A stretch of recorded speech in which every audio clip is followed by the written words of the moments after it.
Alright guys, I'm going to be doing some maintenance on my sump here. What I'm going to be doing is cleaning out the hose from the return pump here because it's got a little bit of algae in it. I'm also going to change the position of the hose so that the pump doesn't sit so close to the wall here and get all those bubbles. So I'm just going to change the position on the hose, just twist it a little bit. But I'm going to be taking the pump out and the hose out in order to do that. But this gives me a good opportunity to show you what happens when you kind of simulate a power outage. Because what happens is if the power goes out, the pump stops pumping and the overflow kind of tops off and the water flows from the main tank through the return nozzle back into the sump. So let's go ahead and I'm going to kill the power here and you'll see what happens.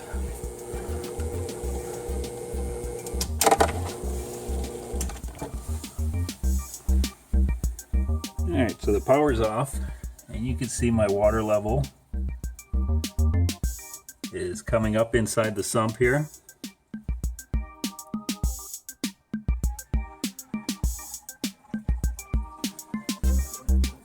And the water level inside of the actual tank is starting to drop, and it's going to drop to the level of the return nozzle because that's where the water is getting sucked into there, going back down through the pump and into the sump.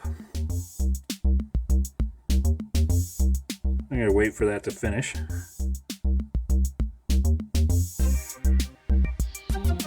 That's about it.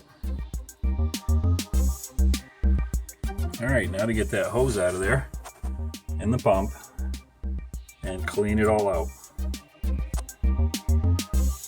Okay, so I took the pump out, took the hose out, cleaned out the hose as best I could, and put everything back in. Got it set up so that the pump doesn't sit right up against the glass. Let's go ahead and turn it on and see what happens.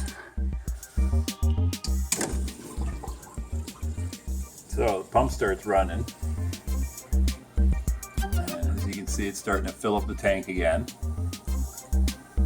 And all the crud that was floating around in the sump and the hose, which I cleaned out pretty good. At least for now, it's going to get blown into there, into the main tank. And you can watch the water level drop in here.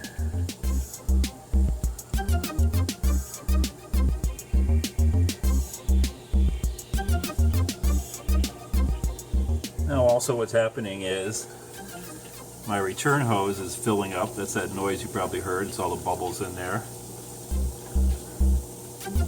And it'll all settle down. There'll probably just be one bubble in there, which you can see right there. And the water level has settled down right to about where it was beforehand, before I started. Now, normally I top off my tank every day, the water level to about here, so that's about how much water evaporates every single day. I haven't done that yet today. So I'll be adding RO water to top this off.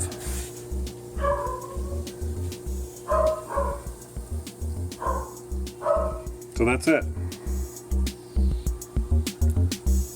Got that set up, and hopefully I won't have as much micro bubbles getting sucked into the return pump there. And the tank is a nice mess right now with all sorts of crud floating around in it. Till next time, bye.